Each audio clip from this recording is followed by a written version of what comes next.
Detective Sarah Mitchell had always been fascinated by the stories her grandfather told about his time serving in the Royal Guard during the 1980s.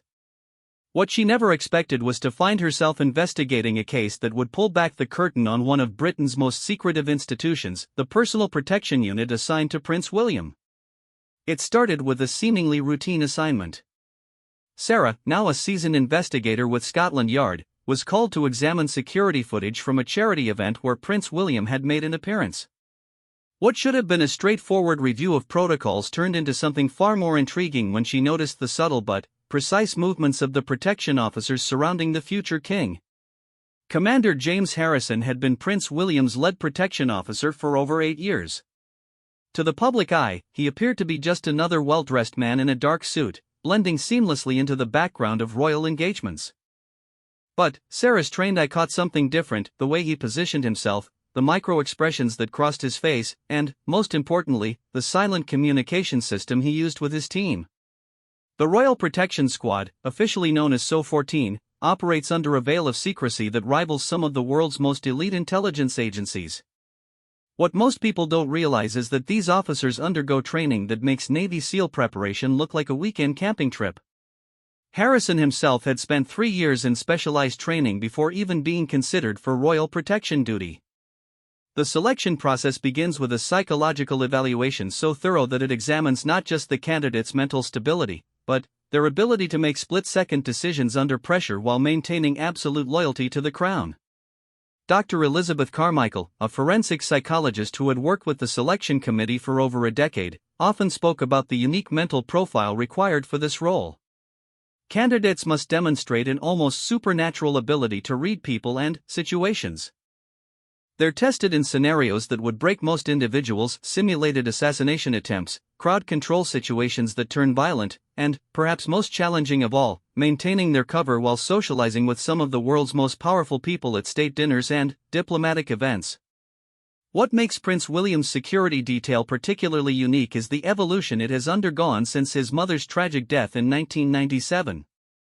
The lessons learned from that devastating night in Paris fundamentally changed how the Royal Protection Squad operates.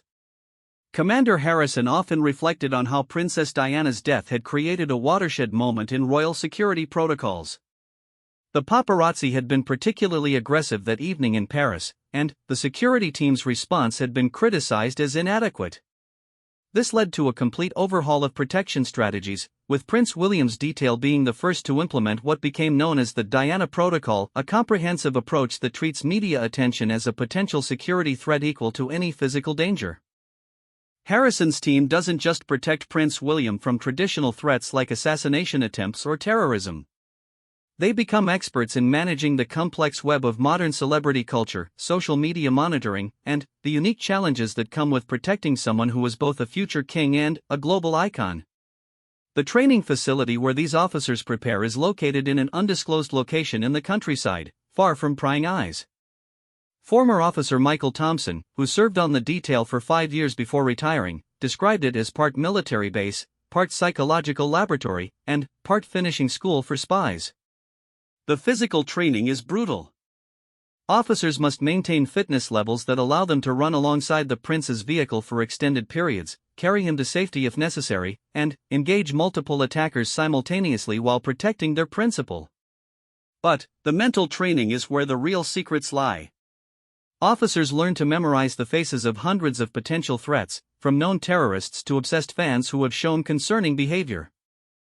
They study body language with the intensity of FBI profilers, learning to spot suspicious behavior in crowds of thousands. Most remarkably, they develop what insiders call peripheral omniscience, the ability to monitor everything happening within a 360-degree radius while appearing to focus on something else entirely. Commander Harrison's personal background added another layer to his effectiveness. Before joining the Royal Protection Squad, he had served with distinction in the SAS, where he had been part of counter-terrorism operations in 3 different countries. His military training provided him with tactical skills that proved invaluable in civilian protection work. But it was his time studying at Oxford, where he had earned a degree in psychology, that truly set him apart. Harrison understood that protecting Prince William wasn't just about physical security, it was about understanding the psychological pressures that come with being second in line to the throne and, managing the security implications of those pressures. The prince's university years at St. Andrews had been particularly challenging from a security perspective. Harrison's predecessor had to navigate the delicate balance between allowing William to have a normal university experience while ensuring his safety. This meant developing innovative techniques for blending protection officers into the student population. Some officers posed as mature students, returning to education after military service. Others worked as university maintenance staff, groundskeepers, and even as staff in local businesses frequented by students. The operation was so sophisticated that most of William's classmates never realized the extent of the security presence around him. One of the most closely guarded secrets about the Royal Protection Squad is their use of advanced technology.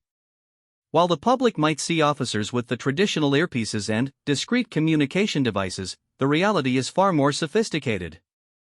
Each officer carries equipment that would make James Bond envious. Their communication system operates on encrypted frequencies that are changed hourly.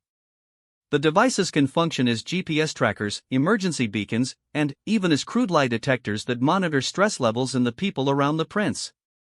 The technology is so advanced that it's often tested by the Royal Protection Squad before being adopted by other intelligence agencies.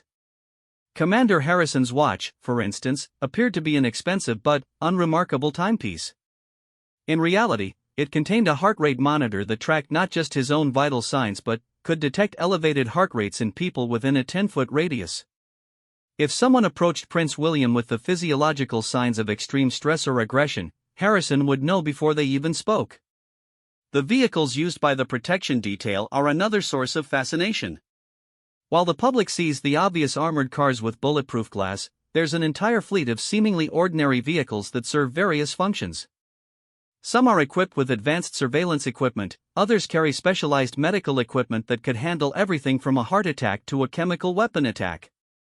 Perhaps most impressive are the Ghost Cars, vehicles that appear to be driven by civilians but are actually part of the security detail. These cars might include everything from a family minivan driven by a soccer mom who is actually a trained sniper, to a delivery truck whose driver has a background in explosive ordnance disposal.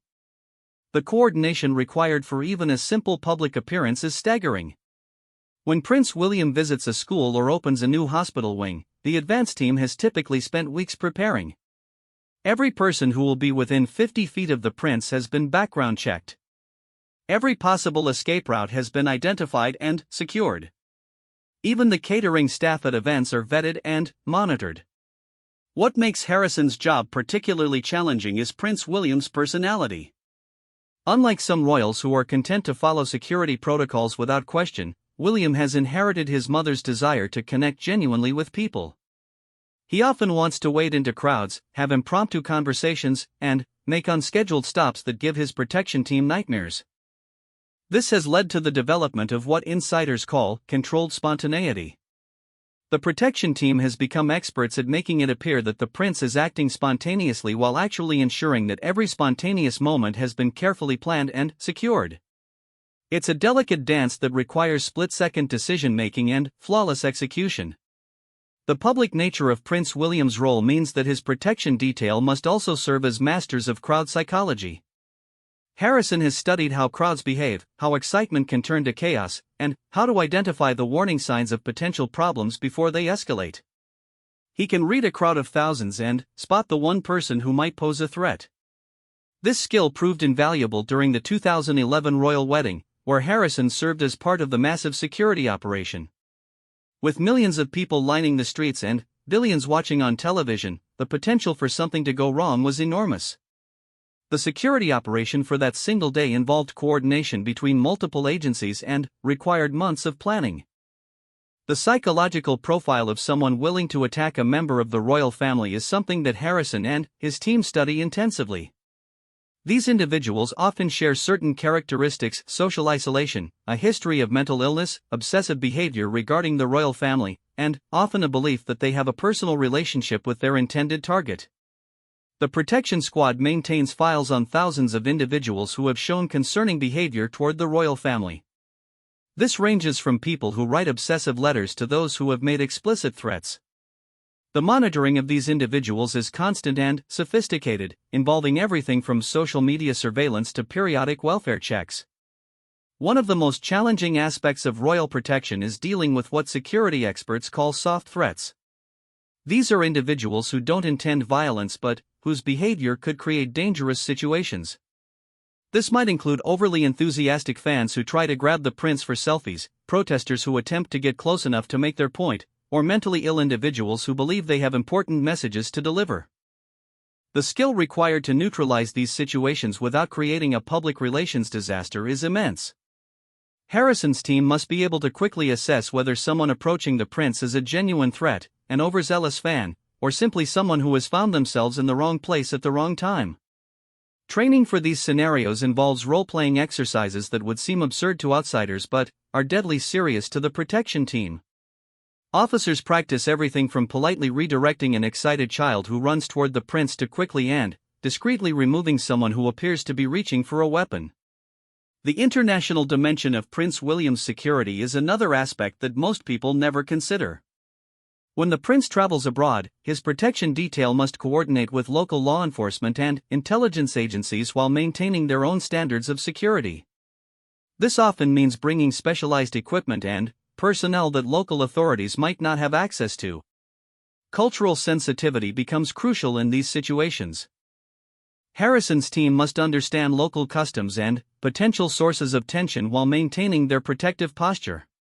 In some countries, the very presence of British security officers can create diplomatic complications that must be carefully managed. The evolution of threats in the digital age has also transformed royal protection. Social media monitoring has become as important as physical surveillance.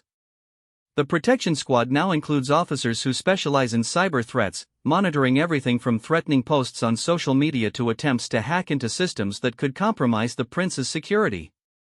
The complexity of modern royal protection extends to seemingly mundane activities. When Prince William goes for a morning jog, what appears to be a simple run through London parks is actually a carefully orchestrated security operation. The route has been cleared and monitored, other joggers in the area have been observed and assessed, and emergency medical personnel are positioned along the path. Even the prince's children present unique security challenges that Harrison's team must navigate. The decision to send Prince George and Princess Charlotte to regular schools rather than having them educated privately created an entirely new set of security considerations. The protection of the children must be nearly invisible to maintain their ability to have normal childhood experiences while ensuring their absolute safety. The psychological toll on protection officers is something that the Royal Protection Squad takes very seriously. The constant vigilance required, combined with the knowledge that a single mistake could have catastrophic consequences, creates stress levels that few occupations can match. Regular psychological evaluations and counseling are mandatory for all officers. Commander Harrison often spoke about the strange intimacy that develops between protection officers and their principals. They spend more time with Prince William than his own family members do, yet they must maintain an emotional distance that allows them to make objective decisions about his safety. It's a relationship that exists in a space somewhere between friendship and professional duty, governed by protocols that have evolved over centuries of royal protection. The coordination between different levels of security, from local police to international intelligence agencies, requires diplomatic skills that aren't typically associated with law enforcement. Harrison must regularly brief members of Parliament, coordinate with MI5 and MI6, and even work with foreign intelligence services when the prince travels internationally. This web of relationships and responsibilities creates a unique position in British society. The head of Prince William's protection detail has access to state secrets, intimate knowledge of royal family dynamics, and influence that extends far beyond law enforcement. It's a role that requires not just tactical expertise but political acumen and absolute discretion. The legacy of Princess Diana's death continues to influence every aspect of how Prince William is protected. The lessons learned from that tragic night have been incorporated into protocols that go far beyond what most people imagine. The protection squad has studied that incident from every possible angle, examining not just what went wrong but how similar situations can be prevented in the future. This has led to innovations in everything from vehicle design to communication protocols to coordination with medical personnel. Prince William's protection detail includes officers with advanced medical training who can provide life-saving care in the crucial minutes before professional medical help arrives. As Sarah Mitchell delved deeper into her investigation, she began to understand that the Royal Protection Squad represents something unique in the world of security services. It's an organization that must balance centuries of tradition with cutting-edge technology, public accessibility with absolute security, and personal relationships with professional duties. Dr. Rebecca Walsh had spent 15 years studying elite military units around the world, but nothing had prepared her for what she discovered when she was granted unprecedented access to the Royal Protection Squad's training facility. Hidden in the rolling hills of Hampshire, the facility looked from the outside like a typical English country estate. The reality was far different. Commander Harrison had been reluctant to allow any outsider access to the facility, but Dr. Walsh's credentials were impeccable. As a specialist in high-stress tactical training and the author of several classified reports on elite unit psychology, she had been called in to evaluate the effectiveness of the Royal Protection Squad's preparation methods. The facility, known only by its codename Sandhurst 7, covers over 300 acres and contains training environments that most people couldn't imagine. Dr. Walsh's first glimpse came as Harrison drove her through what appeared to be a quiet country lane. Suddenly, they turned through gates that seemed to materialize from nowhere, protected by security measures so sophisticated they were invisible to casual observation. The main training complex resembles a cross between a university campus and a military installation. The buildings are designed to blend with the countryside, but each serves a specific and highly specialized purpose. The Psychological Evaluation Center where Dr. Walsh spent much of her time looked like an upscale medical facility, but the equipment inside was unlike anything in civilian use. Officer candidates undergo psychological testing that pushes them to their absolute limits. Dr. Walsh observed sessions where trainees were subjected to scenarios designed to break their composure and reveal their true character under extreme stress. One exercise involved protecting a dummy representing Prince William while being bombarded with increasingly disturbing and personal attacks from role players designed to simulate hostile crowds. The physical training areas were equally impressive and intimidating.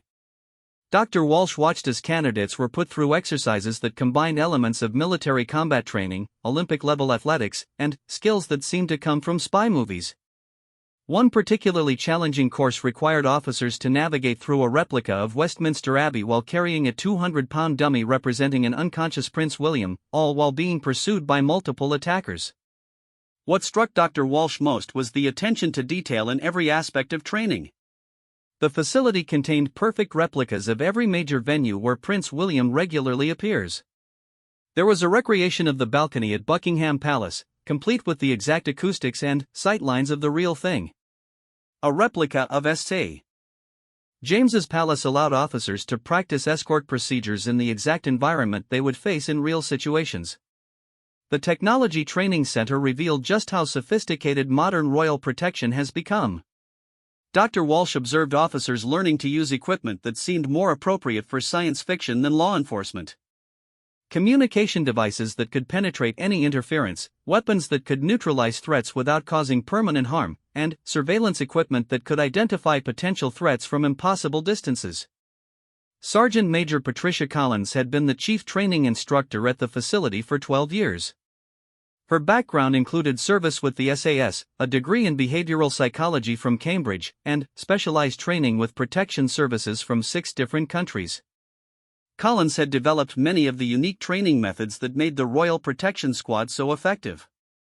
Collins explained to Dr. Walsh that traditional bodyguard training focuses primarily on recognizing and responding to threats. Royal protection requires something entirely different, the ability to anticipate threats that might not emerge for months or even years. Officers must think like criminal psychologists, intelligence analysts, and tactical commanders simultaneously. The facility's crown jewel was the Reality Theatre, a massive building that could be reconfigured to recreate any environment where Prince William might appear. Dr. Walsh watched in amazement as the space transformed from a replica of a London street market to a perfect recreation of a diplomatic reception at the French ambassador's residence, complete with actors playing world leaders and their own security details. Training scenarios in the reality theater were so realistic that Dr. Walsh sometimes forgot she was observing exercises rather than actual events. The actors were professionals who had studied the mannerisms and speaking patterns of everyone from foreign dignitaries to celebrity guests who regularly attend royal functions.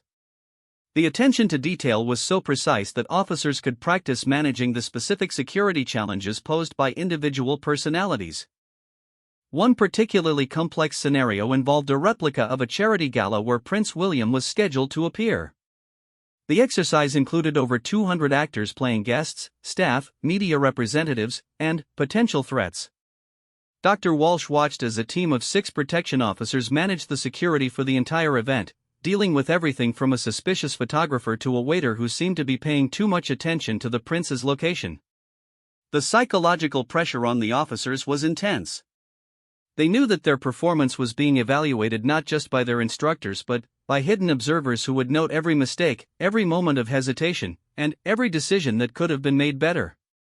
The stress was so realistic that some officers actually developed symptoms similar to post-traumatic stress from particularly challenging scenarios. Dr. Walsh was particularly intrigued by the facility's threat assessment laboratory. This was where officers learned to analyze intelligence reports, evaluate potential threats, and make the kind of strategic decisions that could prevent problems before they developed. The laboratory contained detailed files on thousands of individuals who had shown any kind of unusual interest in the royal family. The files were both fascinating and disturbing. Dr. Walsh reviewed cases of individuals who had written obsessive letters to Prince William, people who had made concerning posts on social media, and even several cases of individuals who had attempted to establish fake relationships with royal family members through elaborate deception schemes. What impressed Dr. Walsh was how the Royal Protection Squad had developed sophisticated methods for evaluating the actual threat level posed by these individuals.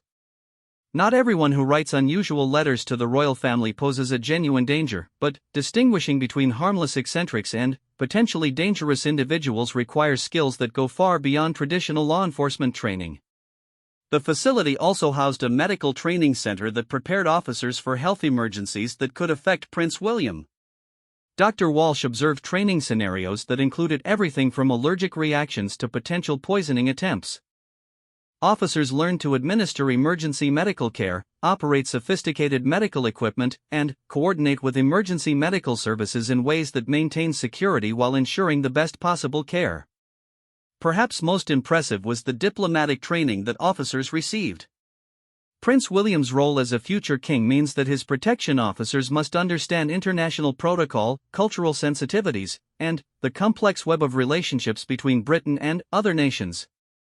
Dr. Walsh watched officers practice managing security situations that involved foreign dignitaries, each with their own security teams and cultural expectations. The language training component was equally thorough. Many protection officers speak multiple languages fluently, not just to communicate with foreign security teams but to understand conversations around Prince William that might reveal potential threats. Dr. Walsh was amazed to learn that some officers had become fluent in languages as diverse as Arabic, Mandarin, and Russian as part of their preparation for international assignments. The facility's weapons training went far beyond what most people would expect. While officers were certainly proficient with traditional firearms, they also trained with non-lethal weapons designed to neutralize threats without causing the kind of public relations disasters that could result from highly publicized shooting incidents.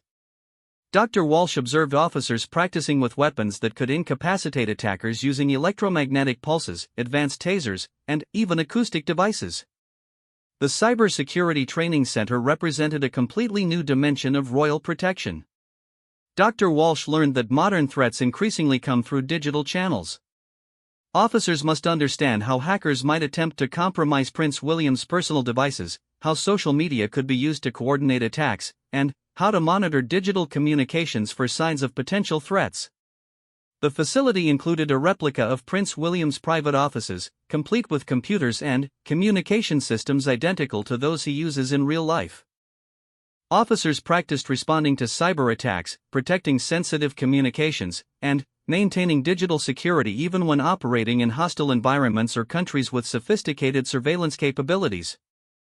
Driver training at the facility was unlike anything Dr. Walsh had seen in civilian law enforcement. The course included a replica of London streets, complete with traffic patterns and obstacles that could occur during actual escort duties. Officers learned to perform high-speed tactical driving while maintaining smooth, comfortable rides for their passengers. The facility also contained a test track that simulated various international environments where Prince William might travel. There were sections that replicated the traffic patterns of major cities around the world, allowing drivers to practice the specific challenges they might face in places like New York, Tokyo, or Mumbai. What made the driver training particularly challenging was that it had to be coordinated with the rest of the protection team. Dr. Walsh watched exercises where drivers had to maintain precise formations with other vehicles while protection officers practiced boarding and exiting vehicles under various threat conditions. The precision required was extraordinary, with timing measured in fractions of seconds. The facility's research department was perhaps its most secretive component. Dr. Walsh was granted limited access to see how the Royal Protection Squad continuously develops new techniques and technologies. The research team included psychologists, engineers, computer specialists, and even former intelligence agents from friendly nations who shared their expertise.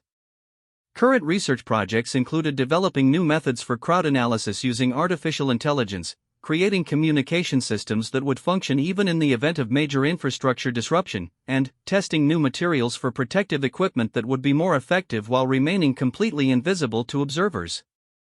The international training component of the facility reflected the global nature of Prince William's role.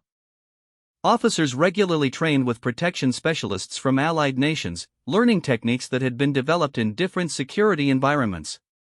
Dr. Walsh observed joint exercises with officers from the U.S. Secret Service, French security services, and protection specialists from several Commonwealth nations. These international exchanges were valuable not just for the techniques that were shared but for the relationships that were built. When Prince William travels internationally, his protection detail must coordinate with local security forces. The personal relationships built during training often proved crucial to ensuring smooth cooperation during actual operations. The facility also maintained detailed records of every security incident involving royal family members dating back decades. Dr. Walsh spent considerable time reviewing these case studies, which revealed patterns of behavior and tactics that helped inform current security protocols.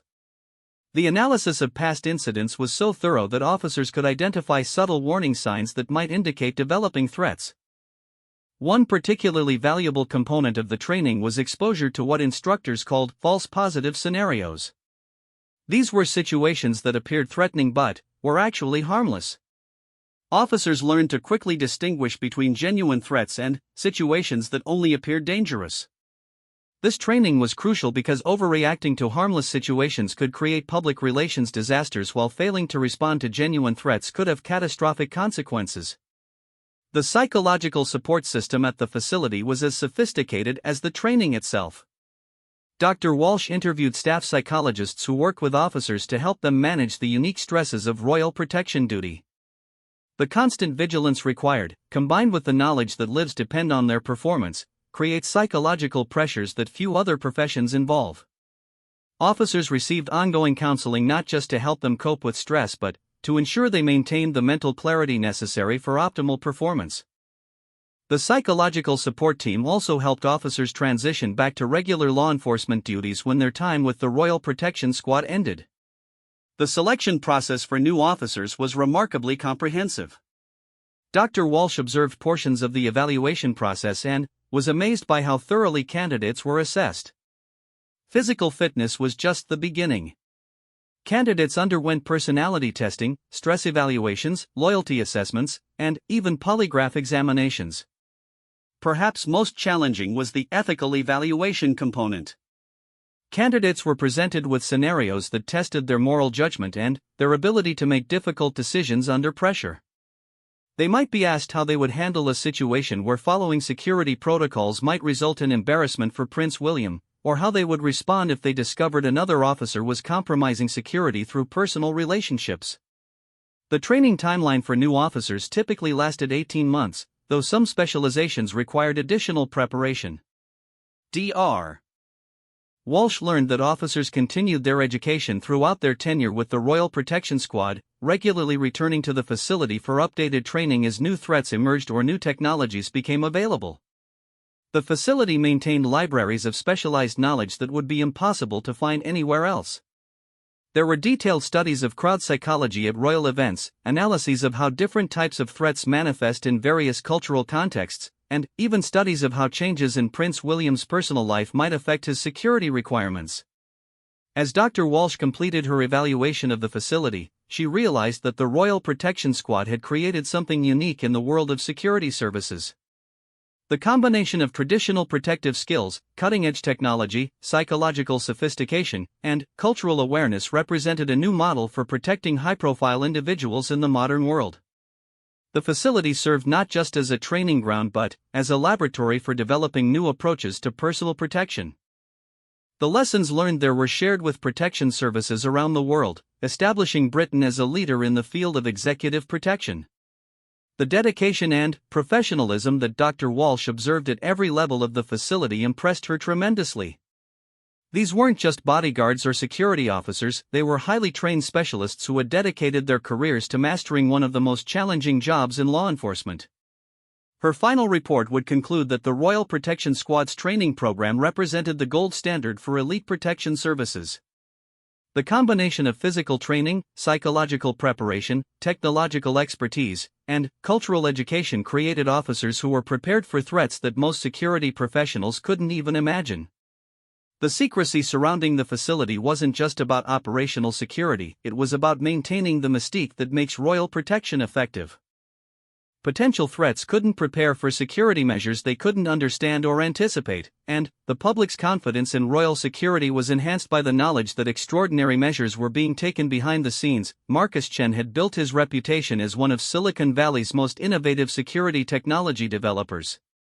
What he discovered when he was recruited by the Royal Protection Squad challenged everything he thought he knew about the intersection of technology and personal security. The invitation came through channels so discreet that initially, he wasn't even certain it was legitimate. The meeting took place in a London office building that appeared unremarkable from the outside. Commander Harrison personally escorted Marcus through security checkpoints that revealed the true nature of the building. Behind the facade of a typical commercial building lay one of the most advanced technology development centers in Europe. Marcus learned that the Royal Protection Squad had been quietly pioneering security technologies for decades, often years ahead of what was available to civilian law enforcement or even military units. The need to protect members of the royal family in increasingly complex threat environments had driven innovations that would eventually influence security practices worldwide. The first technology that caught Marcus's attention was the communication system used by Prince William's protection detail. While it appeared to be a standard earpiece and microphone setup, the reality was far more sophisticated. The system operated on quantum encrypted frequencies that changed thousands of times per second, making interception virtually impossible. Dr. Angela Fitzgerald, the head of the technology development team, explained that the communication system could maintain contact between team members even in environments designed to block electronic communications. The devices included backup systems that could function using everything from satellite networks to encrypted text messages sent through seemingly ordinary social media platforms. The integration of artificial intelligence into royal protection had been a particular focus of recent development efforts. Marcus observed systems that could analyze crowd behavior in real time, identifying individuals whose movements or behavior patterns suggested potential threats. The AI could process input from hundreds of cameras simultaneously, tracking thousands of people while flagging anyone whose behavior deviated from normal patterns. What made the system particularly impressive was its ability to learn and adapt. Over time, it became better at distinguishing between genuinely suspicious behavior and the kind of unusual but harmless actions that people often exhibit at public events. The system had been trained using footage from thousands of royal appearances, giving it an unprecedented database of normal versus abnormal behavior patterns. The vehicles used by Prince William's protection detail represented another area where cutting-edge technology met practical security needs. Marcus was shown cars that appeared completely ordinary but contained defensive capabilities that belonged more in military applications than civilian protection. The glass wasn't just bulletproof, it could withstand explosive charges that would destroy conventional armored vehicles. The most impressive vehicle in the fleet appeared to be a standard Range Rover but contained technology that would make government agents envious. The vehicle could detect chemical and biological weapons in the surrounding air, automatically seal its cabin and switch to internal oxygen supplies if threats were detected. Hidden weapons systems could deploy non-lethal countermeasures against pursuing vehicles or hostile crowds. Perhaps most remarkably, the vehicle's navigation system was connected to a real-time intelligence network that could identify and avoid potential threats along planned routes. If intelligence suggested that a particular street might be dangerous, the system could automatically calculate alternative routes and communicate them to the entire escort convoy within seconds. The surveillance capabilities available to Prince William's protection team were equally impressive. Marcus learned that the team had access to a network of cameras and sensors that extended far beyond the obvious security cameras visible at public events. The network included everything from traffic cameras that could be temporarily commandeered to monitor specific areas to miniature surveillance devices that could be deployed quickly in any environment. The facial recognition technology used by the protection squad was years ahead of what was available to most law enforcement agencies. The system could identify individuals from partial views, even when they were wearing disguises or had altered their appearance. The database included not just known criminals and terrorists but anyone who had ever shown unusual interest in royal family members. What made the system particularly powerful was its integration with international databases. When Prince William traveled abroad, his protection detail could access threat information from dozens of allied intelligence agencies, creating a comprehensive picture of potential risks in any location. The medical monitoring technology built into the protection system was another area where innovation had been driven by the unique requirements of royal security. Marcus discovered that Prince William's protection officers carried medical diagnostic equipment that could perform functions typically requiring a hospital emergency room. The equipment could analyze blood samples to detect poisons, perform cardiac monitoring, and even conduct basic surgical procedures if necessary. Most impressively, the system included telemedicine capabilities that could connect field medics with specialists anywhere in the world, allowing expert medical consultation even in remote locations. The cybersecurity component of royal protection had become increasingly sophisticated as digital threats evolved. Marcus learned that the protection squad included officers who were essentially cyber warfare specialists, capable of defending against hacking attempts, monitoring social media for threats, and even conducting offensive operations against hostile networks. The team maintained constant surveillance of Prince William's digital footprint, monitoring everything from his official communications to any unauthorized attempts to access his personal information. The system could detect and counter threats ranging from identity theft attempts to sophisticated espionage operations conducted by foreign intelligence services. Mobile device security was another area where the Royal Protection Squad had pioneered innovative solutions. Prince William's phones and tablets appeared to be standard commercial devices but contained security modifications that made them virtually impervious to hacking attempts.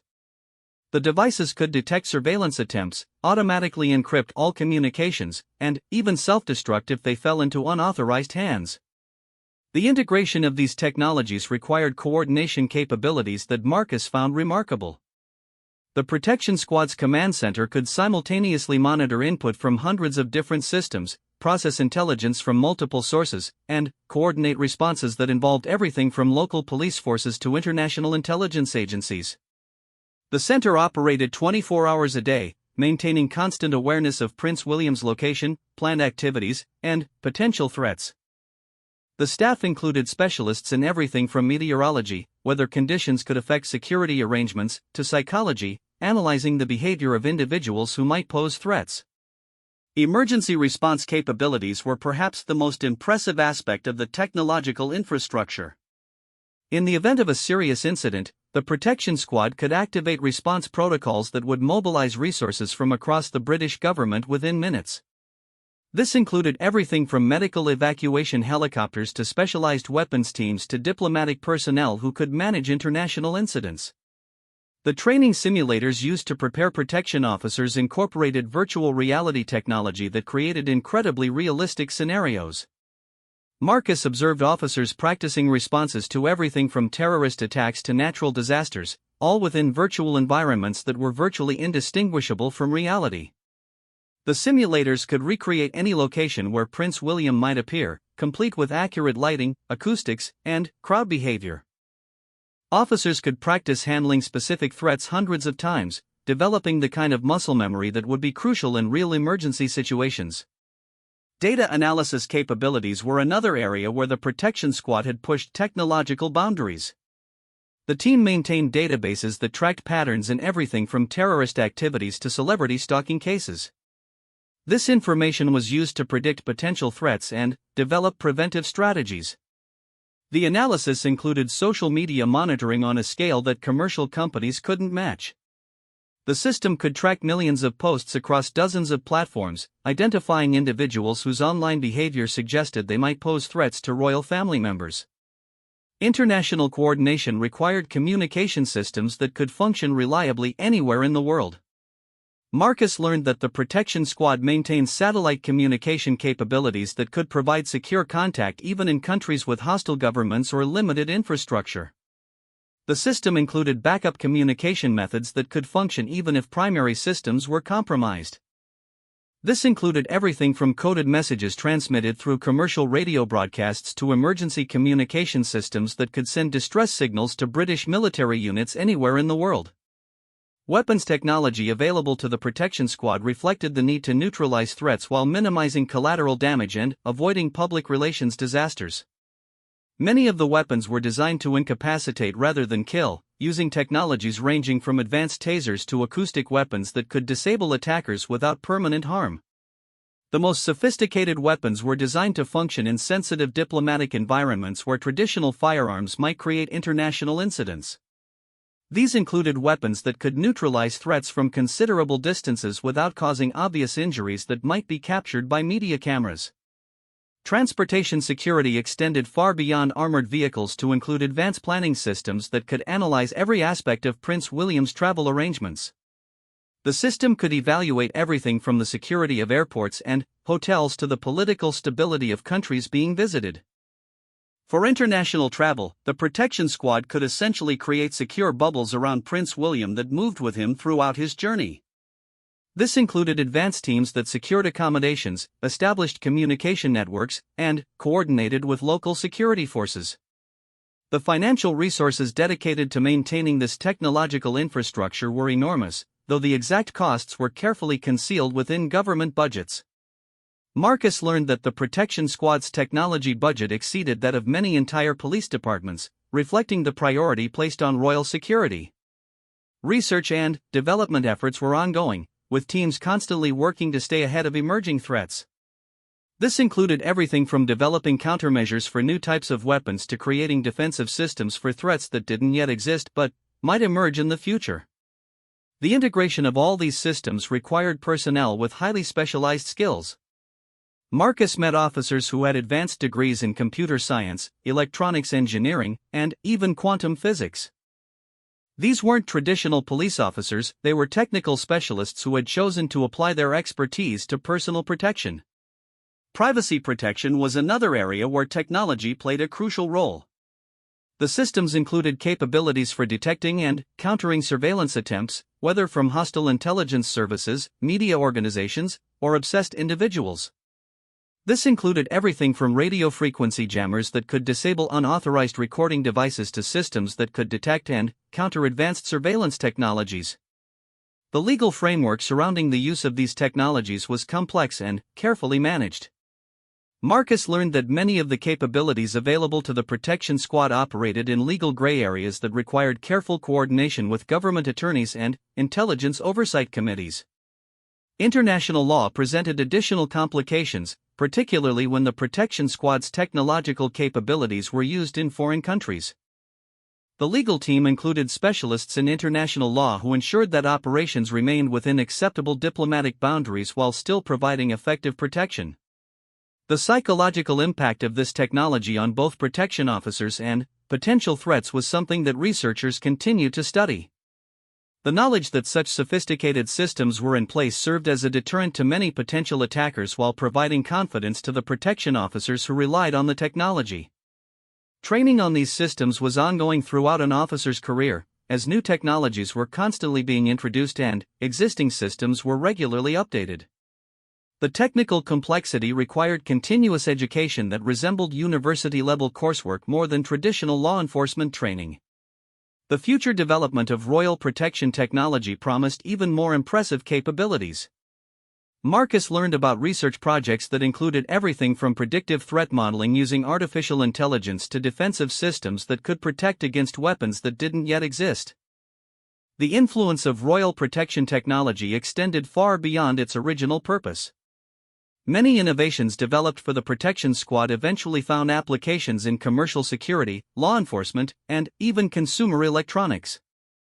The investment in protecting the royal family had generated technological advances that benefited society more broadly. Quality control and testing procedures for this technology were extraordinarily rigorous. Every system underwent extensive testing under conditions that simulated the most extreme scenarios the protection squad might face. Failure rates that would be acceptable in commercial applications were completely unacceptable when lives depended on the technology. The maintenance and support infrastructure required to keep these systems operational was substantial.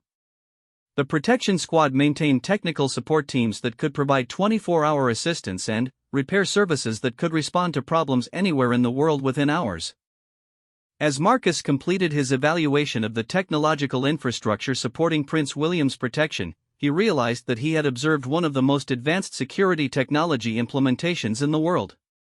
The combination of cutting-edge innovation, unlimited resources, and absolute requirements for reliability had created systems that pushed the boundaries of what was technologically possible. The secrecy surrounding these capabilities wasn't just about operational security, it was about maintaining the technological advantage that made royal protection effective. Potential threats couldn't prepare for defensive systems they couldn't understand or predict, and the deterrent effect of unknown capabilities was often more valuable than the capabilities themselves. Dr. Emma Thornfield had dedicated her career to understanding the psychological impact of high-stress occupations on the people who performed them. When she was asked to conduct a comprehensive study of the mental health implications of serving in Prince William's protection detail, she expected to find the typical stress patterns associated with elite law enforcement units. What she discovered was far more complex and deeply personal than she had anticipated. The study began when Commander Harrison approached her following several concerning incidents among protection officers. While the specific details remained classified, Dr. Thornfield understood that the unique pressures of royal protection work were creating psychological challenges that traditional law enforcement support systems weren't equipped to handle.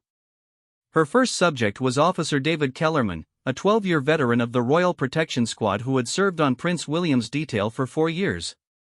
Kellerman had previously served with distinction in Afghanistan and had completed specialized training with counter-terrorism units. Despite this impressive background, he was struggling with aspects of royal protection work that he had never anticipated. The constant vigilance required in royal protection created a form of hypervigilance that differed significantly from military combat stress. In combat situations, soldiers could rely on clear rules of engagement and obvious threats. Royal protection officers had to maintain the same level of alertness while navigating complex social situations where potential threats could come from anyone, including people who appeared completely harmless. Kellerman described the psychological challenge of scanning crowds of children at charity events, knowing that among those innocent faces could be someone with harmful intentions. The cognitive dissonance between maintaining warrior-level alertness while participating in pleasant social interactions created a mental strain that accumulated over time. Dr. Thornfield interviewed Officer Sarah Matthews, who had been with the protection detail for 6 years and specialized in advanced security preparations. Matthews revealed that the responsibility of ensuring Prince William's safety created a form of psychological burden that she compared to being responsible for the life of a family member, except that the responsibility never ended. The officers lived with the knowledge that any mistake, any moment of inattention, any failure to identify a threat could result in catastrophic consequences. Unlike soldiers who faced danger during specific missions, protection officers carried this responsibility 24 hours a day, 7 days a week, even when they were off duty. Matthews described lying awake at night reviewing the events of the day, analyzing every interaction and questioning whether she had missed any subtle signs of potential threats. The mental replay of daily activities was so intense that many officers developed sleep disorders that required medical intervention. The social isolation experienced by protection officers was another significant challenge that Dr. Thornfield hadn't fully anticipated. The security clearance requirements and the need for absolute discretion meant that officers couldn't discuss their work with friends or family members.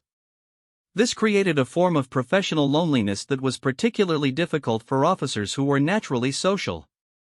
Officer Michael Harrison, no relation to the commander, had been forced to end several personal relationships because his work requirements made it impossible to maintain normal social connections. The unpredictable schedule, the inability to discuss his work, and the psychological stress he carried home had proven too much for romantic relationships to withstand. The officers also struggled with what Dr. Thornfield termed identity fragmentation. During working hours, they had to maintain professional personas that were completely different from their natural personalities. The constant need to appear alert but unobtrusive, friendly but suspicious, and relaxed but ready for action required psychological adjustments that were exhausting to maintain. Sergeant Jennifer Walsh had developed what she described as multiple personalities that she used in different professional situations.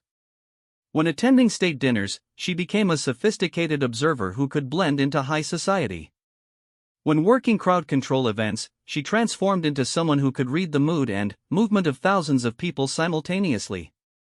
The mental energy required to shift between these personas was substantial.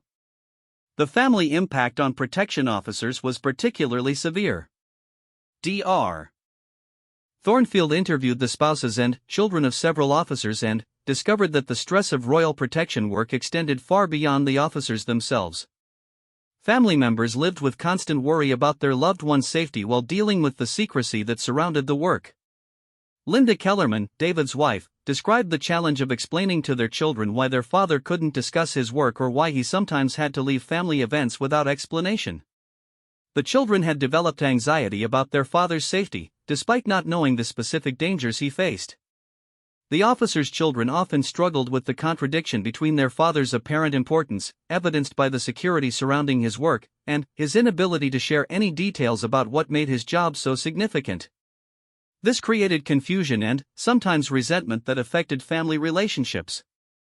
Dr. Thornfield discovered that many officers developed what she called threat detection syndrome, a condition where they applied their professional threat assessment skills to their personal lives.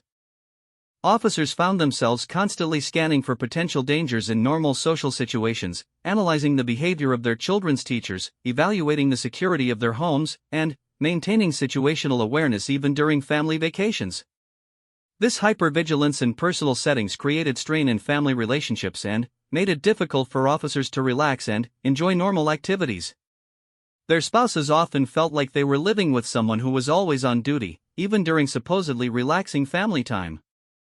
The career progression challenges faced by protection officers were another source of stress that Dr. Thornfield hadn't expected. While serving on Prince William's detail was considered an honor and a career highlight, it also created limitations for future advancement. The specialized skills developed in royal protection didn't always translate to other law enforcement positions. Officers who left the Royal Protection Squad often found it difficult to adjust to regular police work that seemed mundane by comparison. The resources, training, and importance of their previous work made normal law enforcement tasks feel insignificant and boring. The sense of purpose that came from protecting the future king was difficult to replace with other forms of police work. Several former protection officers described feeling like they had peaked too early in their careers and that everything afterward was anticlimactic.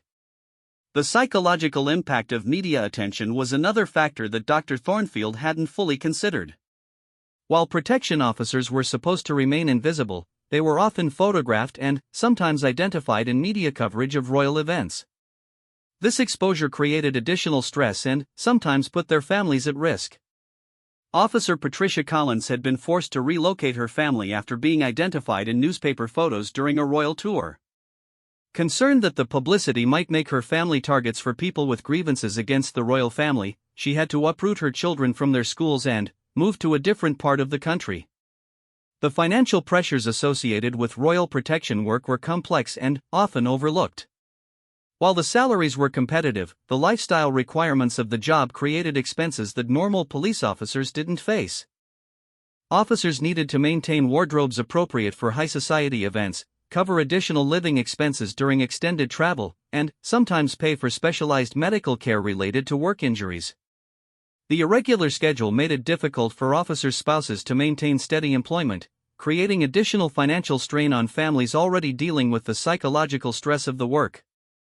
Many families found themselves dependent on a single income despite the demanding nature of the work, placing additional pressures on family life. Dr. Thornfield discovered that the protection officers had developed informal support networks that helped them cope with the unique stresses of their work. These relationships were often closer than typical workplace friendships because they were based on shared experiences that couldn't be discussed with anyone outside the unit.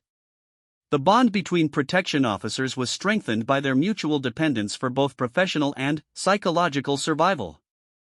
They relied on each other not just for operational support but for understanding and emotional support that they couldn't find anywhere else. However, this intense bonding also created problems when officers left the unit.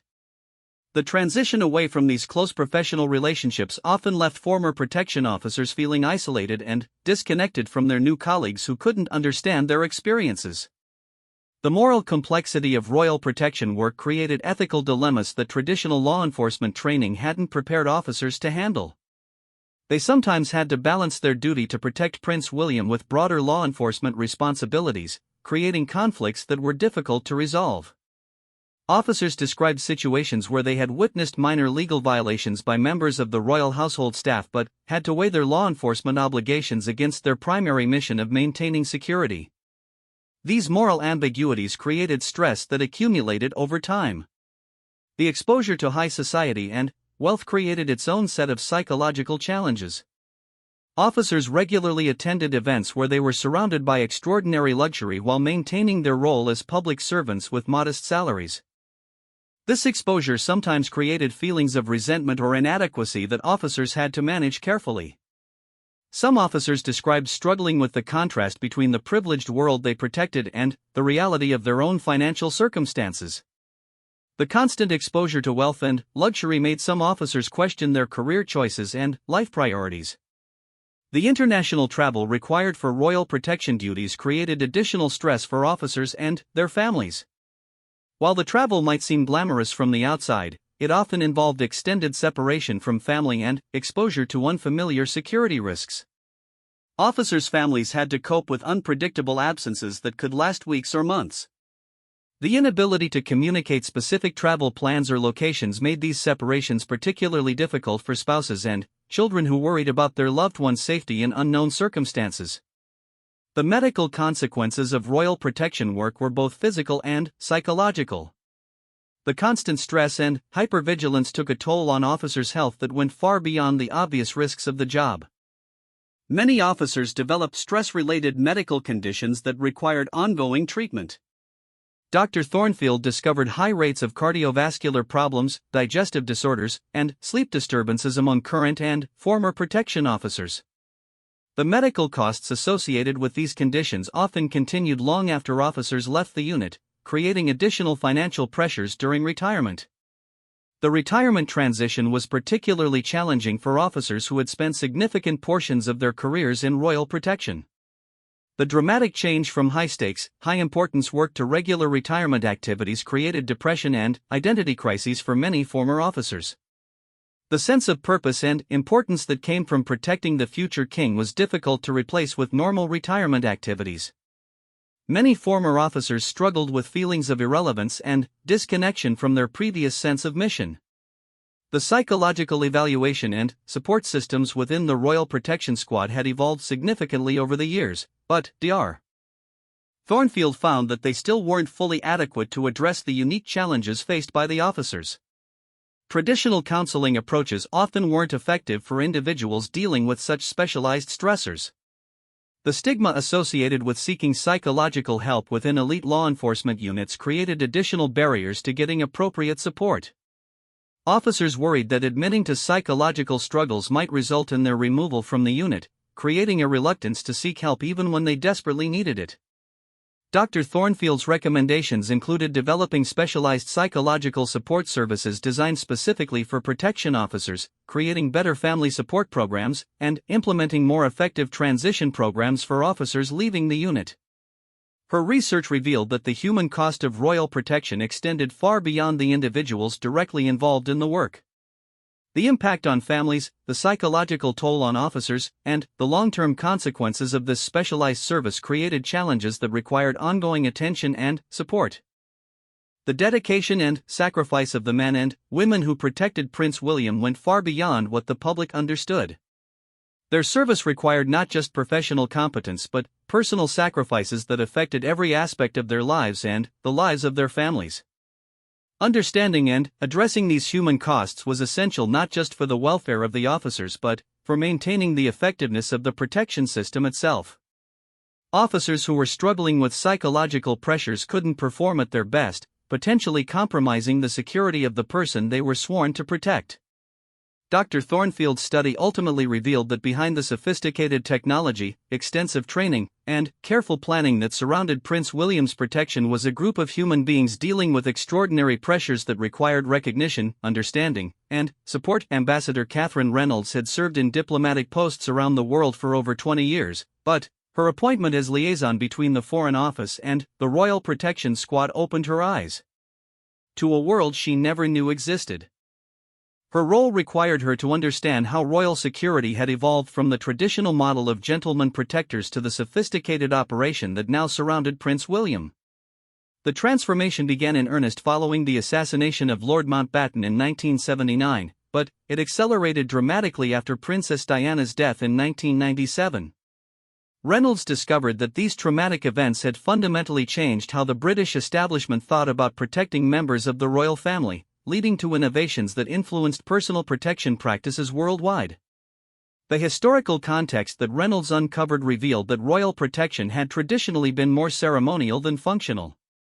The idea that members of the British royal family might face serious threats from their own subjects was historically unthinkable. The quaint notion of police constables in traditional uniforms providing security for royal events reflected a simpler time when the greatest threat to royal safety came from horses bolting or crowds pressing too close. The modern era of royal protection began when the Irish Republican Army started targeting symbols of British authority. The bombing campaign that claimed Lord Mountbatten's life demonstrated that the royal family was no longer protected by tradition and public reverence.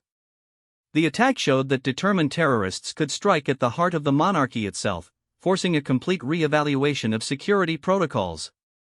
Commander Harrison's predecessor, Chief Inspector William Patterson, had been instrumental in developing the new approach to royal security that emerged in the 1980s. Patterson understood that protecting the royal family required adopting techniques from military special forces, international intelligence services, and corporate security operations. The integration of these different approaches created something entirely new in the world of personal protection. Reynolds learned that the Royal Protection Squad had become a hybrid organization that combined elements of elite military units, intelligence agencies, and diplomatic security services. This unique combination of capabilities made them uniquely effective at protecting high-profile individuals in complex, international environments. The international dimension of royal protection had become increasingly important as the role of the royal family evolved. Prince William's global prominence meant that his protection officers had to understand security challenges in dozens of different countries, each with its own political climate, threat environment, and cultural sensitivities. Reynolds discovered that the Royal Protection Squad maintained detailed intelligence files on security conditions in over 100 countries. These files were updated continuously by intelligence officers who monitored everything from local political developments to changes in terrorist threat levels. The information was so comprehensive that it often exceeded what was available to other British government agencies. The coordination required for international travel had become extraordinarily complex. When Prince William visited foreign countries, his protection detail had to work with local police forces, national security agencies, and sometimes military units. The diplomatic implications of these arrangements required careful management to avoid creating offense or appearing to question the capabilities of local security forces. Reynolds learned that advance teams for international visits sometimes included officers who spent weeks in destination countries, establishing relationships with local officials and assessing security conditions. These advance preparations were so thorough that they sometimes identified security vulnerabilities that local authorities hadn't recognized. The cultural sensitivity training that protection officers received for international assignments was extensive. Officers learned not just the languages of countries they might visit but the cultural norms that could affect security arrangements. Understanding local customs was essential for identifying behavior that might be normal in one culture but threatening in another. The evolution of threats facing the royal family had required constant adaptation of security protocols. Reynolds discovered that the Protection Squad maintained a threat analysis center that tracked emerging security challenges from around the world. The center monitored everything from new terrorist tactics to technological developments that might create security vulnerabilities. Cyber threats had become particularly concerning as Prince William's generation of royals embraced social media and digital communication. The Protection Squad had developed sophisticated capabilities for monitoring online threats, protecting digital communications, and countering cyber attacks directed at royal family members. The democratization of technology had created new categories of threats that previous generations of protection officers never had to consider. Drone technology, for instance, had created the possibility that attacks could come from above in ways that traditional security perimeters couldn't address. The Protection Squad had developed countermeasures for drone attacks that included both defensive technologies and offensive capabilities. Social media monitoring had become a major component of royal protection work. Reynolds learned that the Protection Squad employed specialists who monitored millions of social media posts daily, looking for threats, identifying individuals who showed concerning behavior, and tracking the spread of information that might compromise royal security. The scale of social media monitoring was staggering. The system analyzed posts in dozens of languages, identified patterns of concerning behavior, and tracked individuals whose online activities suggested they might pose threats to royal family members.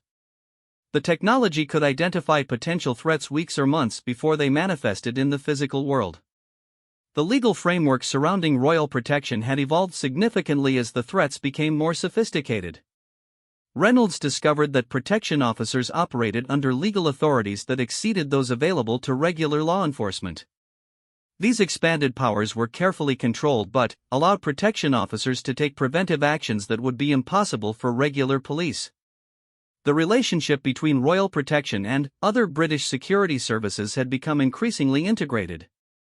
The Protection Squad worked closely with MI5 on domestic threats, with MI6 on international intelligence, and with GCHQ on cyber security issues. This integration created a comprehensive security network that surrounded the royal family. Reynolds learned that information sharing between these agencies was so complete that royal protection officers often had access to intelligence that wasn't available to other law enforcement agencies. This privileged access to information was essential for identifying and preventing threats before they could develop into actual attacks. The training evolution within the Royal Protection Squad reflected the changing nature of threats and the expanding scope of their responsibilities. Modern protection officers received education that resembled graduate-level programs in international relations, psychology, technology, and security studies. The physical training requirements had also evolved significantly.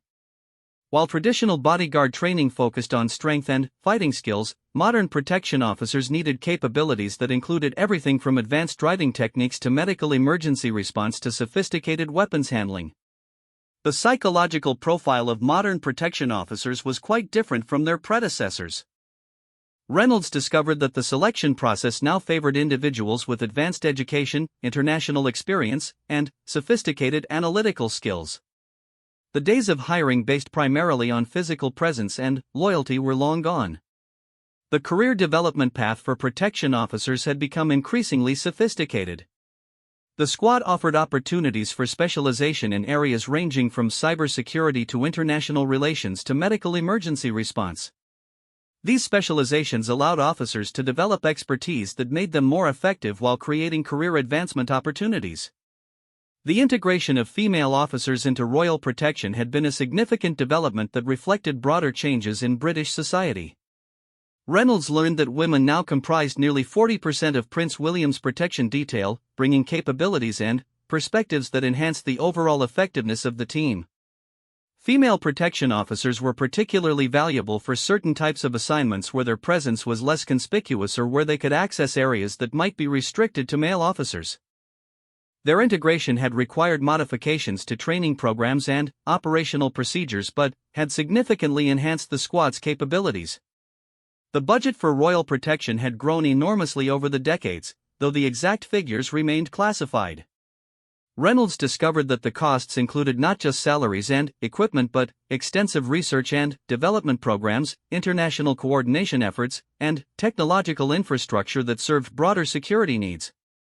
The investment in Royal Protection technology often produced innovations that benefited other security agencies and even civilian applications. The research and development funded by Royal Protection requirements had contributed to advances in everything from vehicle armor to communication systems to surveillance technology. The public perception of Royal Protection had evolved significantly, influenced by media coverage and popular entertainment portrayals. Reynolds found that public understanding of royal security was often inaccurate, based more on fictional depictions than reality. This misunderstanding sometimes complicated security efforts but also provided operational security benefits.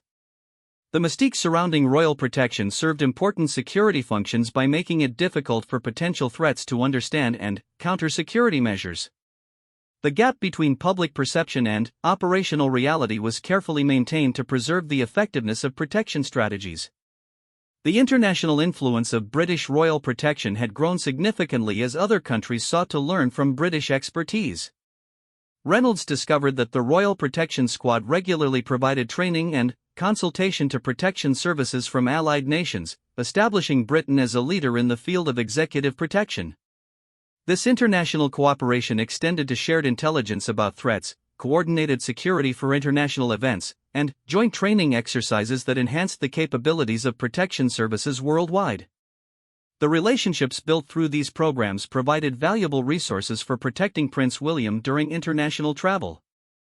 The future challenges facing Royal Protection were constantly evolving as new threats emerged and technology advanced.